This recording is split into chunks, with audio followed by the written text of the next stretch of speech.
Halo, salam sejahtera dan salam sehat buat kita semua. Perkenalkan, kami dari kelompok 16 ingin mempresentasikan laporan akhir yang telah kami kerjakan. Kelompok 16 sendiri memiliki 10 anggota yaitu Ruth Silalahi, Valentina Siahaan, Rufina Sitorus, Astuari Rumapea, Jevania, Heru Jusacipur, Rikton Sitorus, Ardi Manalu, Roma Lumbengao, dan Sarah Gabriela. Latar belakang akan dijelaskan oleh teman kami, Valen. Yang pertama yaitu latar belakang. Kasus kapal tenggelamnya kapal KM Sinar Bangun di Danau Toba pada tahun 2018 disebabkan oleh muatan yang berlebih dan kondisi cuaca yang buruk. Kapal feri yang mengangkut penumpang dari Simalungun di Kabupaten Samosir dengan tujuan Tigaras di Kabupaten Simalungun. Laporan yang diberikan kepolisian menyimpulkan kapal berlayar secara ilegal karena tidak memiliki manifest dan surat izin pelayaran. Selain itu, Menteri Perhubungan menyatakan kapal feri KM Sinar Bangun mengangkut beban berlebih. Akhirnya, pada 26 Juni 2018, diumumkan terdapat 188 penumpang yang menaiki kapal feri tersebut. Terkait kepemilikan manifest, kami membuat produk yang berupa kartu untuk dapat menaiki kapal dalam setiap pelayaran. Kepemilikan manifest sangatlah penting karena berisi keterangan daftar penumpang dan daftar kargo.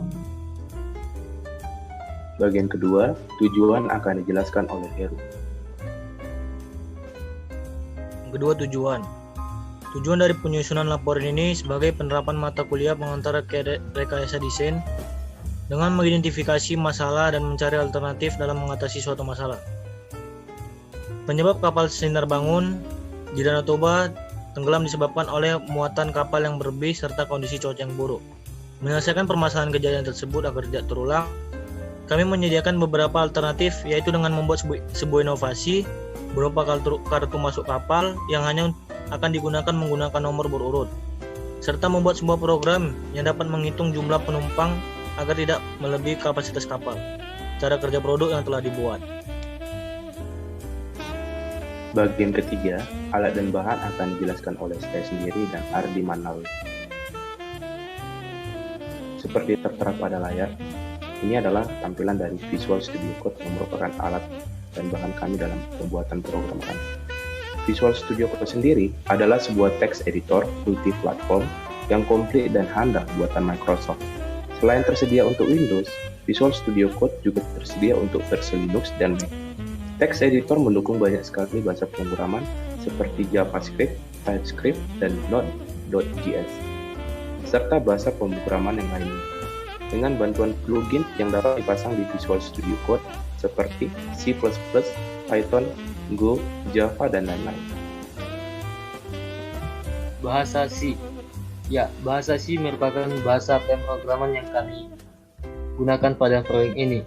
Bahasa pemrograman C merupakan salah satu jenis bahasa pemrograman komputer dibuat pada tahun 1972 oleh James untuk sistem operasi Unix di Bell Telephone Laboratories. Meskipun bahasa C dibuat untuk memprogram sistem dan jaringan komputer, namun bahasa ini juga sering digunakan dalam mengembangkan software ataupun aplikasi. Bagian keempat, metode pembuatan. Kami akan melampirkan video proses pembuatan sistem program yang telah kami lakukan.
bagian kelima, demo alat atau uji coba akan dijelaskan oleh Giovanni.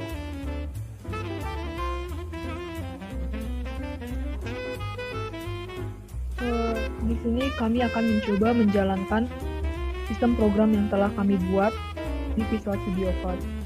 Nah, untuk menjalankan program, kami menggunakan compiler online, yakni dari website online GDB.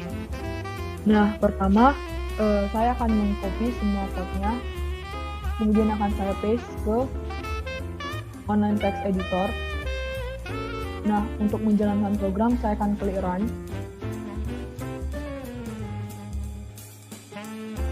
Nah, setelah itu, output akan menampilkan ucapan selamat datang di program kelompok 16.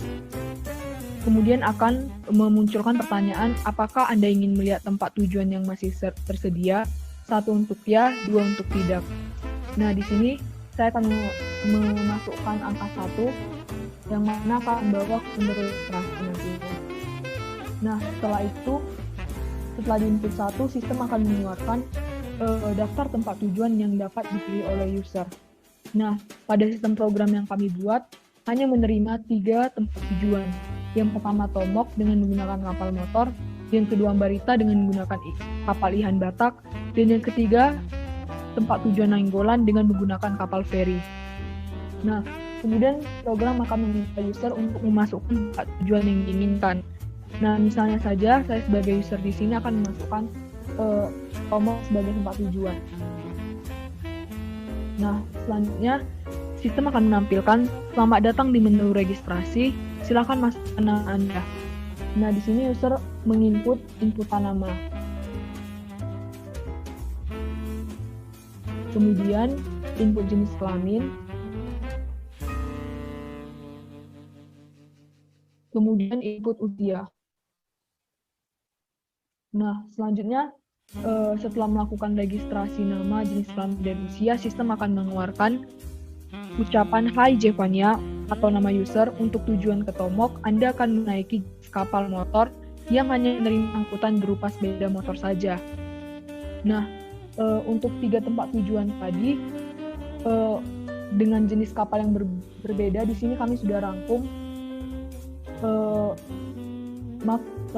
jenis muatan yang dapat dibawa oleh tiap kapal. Nah, untuk tujuan ke Tomok dengan menggunakan kapal motor hanya menerima muatan manusia dan sepeda motor, sedangkan untuk Ihan Batak dan feri dapat menerima muatan manusia, sepeda motor, dan juga mobil. Nah, total muatan yang dibawa juga dibatasi untuk tiap kapalnya. Nah, seperti di sini kapal motor itu maksimum muatan manusia yang dapat dibawa adalah 100. Dan untuk sepeda motor 40. Untuk Ihan Batak maksimum manusianya ada 200, kemudian maksimum sepeda motornya 150, dan maksimum mobilnya 60. Untuk kapal feri maksimum manusianya 300, maksimum sepeda motornya 60, dan maksimum mobilnya 150. Nah, ongkos tiap muatan juga berbeda-beda tiap kapal dan tiap-tiap jenis muatan. Nah, kemudian kita lanjut ke outputnya tadi. Kemudian output akan meminta jumlah anggota yang dibawa oleh user. Nah, di sini sudah bersamaan dengan diri user itu sendiri. Nah, misalnya saya masukkan jumlah anggotanya 2. Selanjutnya, sistem akan meminta inputan jumlah sepeda motor yang akan dibawa oleh user. Nah, setelah memasukkan inputan yang tadi, sistem akan mengeluarkan jumlah total ongkos yang perlu dibayarkan oleh user. Nah, untuk saya tadi, sistem mengeluarkan output Rp60.000.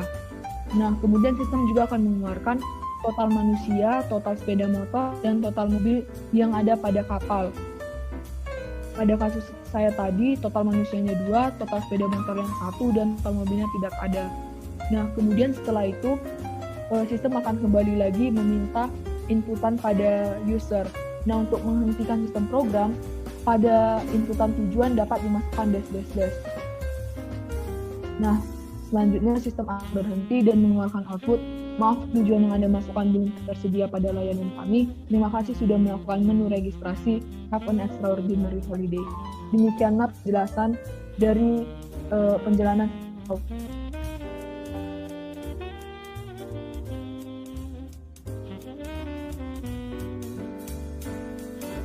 Bagian 6, data yang dihasilkan akan dijelaskan oleh Astuari.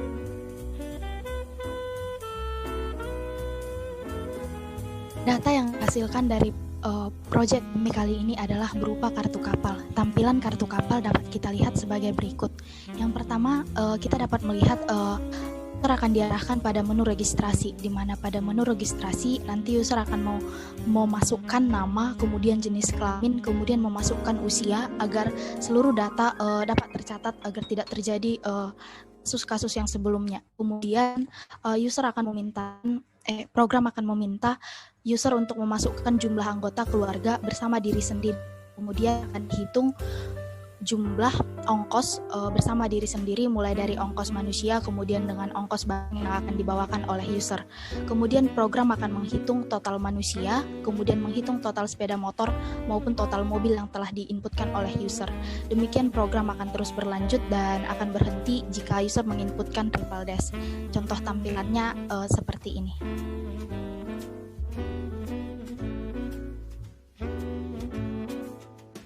Bagian ke-7, analisis data akan dijelaskan oleh Rufina. Dan selanjutnya yaitu prediksi penerimaan masyarakat.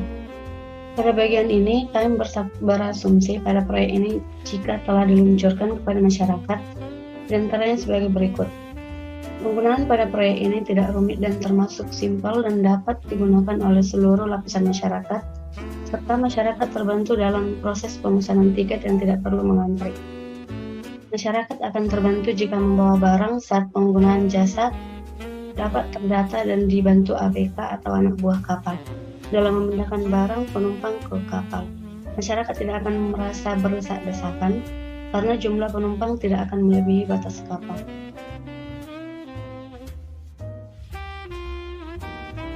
Kesimpulan akan dijelaskan oleh Sarah. Untuk bagian selanjutnya adalah bagian kesimpulan. Pada bagian ini, setelah melakukan analisis data, dapat ditarik kesimpulan bahwa yang pertama, proyek ini dapat membantu masyarakat dalam proses pemesanan tiket tanpa harus melakukan antri dan tidak perlu berdesak-desakan. Yang kedua, kegiatan pengambilan tiket juga dapat dilakukan sebelum menaiki kapal agar tiket tidak habis, sehingga penggunaannya akan jauh lebih mudah dan lebih aman. Saran akan dijelaskan oleh Adapun saran adalah sebagai berikut. Untuk pengembangan kode program dalam pembuatan web, maka memberikan saran yang dapat digunakan dalam proyek yang dilanjut, yaitu diantaranya 1. Pentingnya menguasai beberapa bahasa pemrograman. 2. Mengoptimalkan penggunaan komputer, melatih diri agar lebih paham mengoperasikan komputer. Yang terakhir, yakni sangat membutuhkan kerjasama tim yang baik untuk menyukseskan suatu proyek.